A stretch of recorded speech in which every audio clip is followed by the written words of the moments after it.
This is how a human gets made. Every one of us started out this way.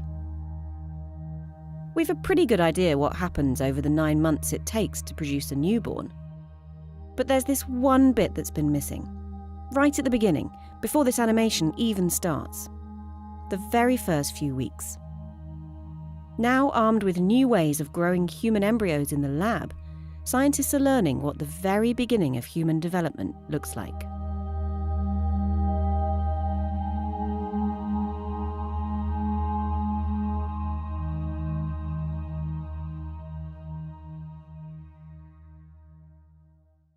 For decades, studying this crucial early time in a human embryo's development was a technical headache. Embryos are hard to get and keep alive outside the body. And it's an ethical challenge. Guidelines put together in the late 70s and 80s prevent scientists from growing embryos for longer than 14 days. Despite the hurdles, scientists do know a bit about what happens in those critical weeks, often from animal studies or rare human tissue samples. They know that sperm fertilizes egg, and one cell grows to 2, 4, 8, and so on. Around day 5 or 6, the blob starts to feature different types of cell. Scientists call this blob a blastocyst. All being well, the cells in the blastocyst begin to differentiate. 1 week in, it implants into the wall of the uterus. What happens next has been a bit of a mystery. By implanting itself into the womb's wall, the embryo basically hides, and that makes studying it in humans impossible. One way of exploring this crucial time is to study embryos donated by people who no longer need them for fertility treatment. In the last few years, several labs have developed new ways to nurture these embryos. Their techniques have allowed them to start building a picture of human development that's more detailed than ever before.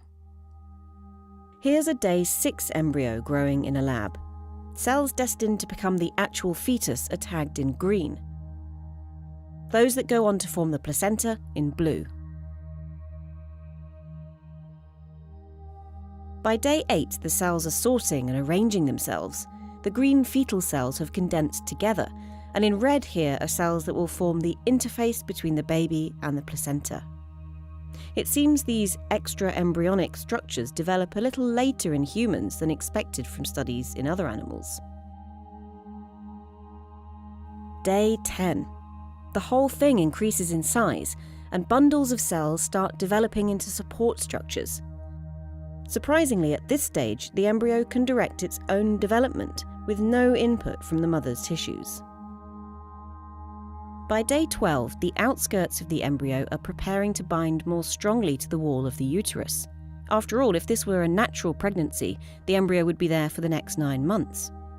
You can even see little holes appearing ready for the mother's blood vessels to start supplying the embryo with essential oxygen and nutrients. By now, the embryo is signalling its presence to the mother via a hormone, the one that pregnancy tests pick up, HCG, labelled here in yellow. After 2 weeks, the teams ended their experiments in line with the ethical 14-day limit. To study what happens after 14 days, researchers had to turn to different techniques. Recently, scientists have built artificial embryo-like structures from stem cells. Using these partial models, they can study things like cell signalling, or even the formation of the primitive streak, the crucial thread of cells which guides a process called gastrulation. That's the moment the embryo decides which end will become the head. Here they use human stem cells growing in an animal embryo to explore that process. But even after this early phase is over, there is still a lot of work involved in building a body.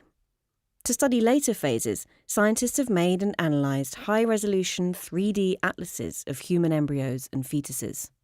One team found that the left and right hands don't simply mirror each other when growing their nerves. Instead, some branches take random paths in each limb. Another group saw muscles that grew in early embryos only to disappear as the fetus developed, like these. As yet, they're not sure why. It's becoming ever clearer just how important a human embryo's first few weeks are. Many scientists hope that more research will lead to a better grasp of why some pregnancies fail and how birth defects arise. Maybe even make in vitro fertilization work better. But some just want to understand exactly what happens to this tiny ball of cells in this short spark of time at the beginning of all of us.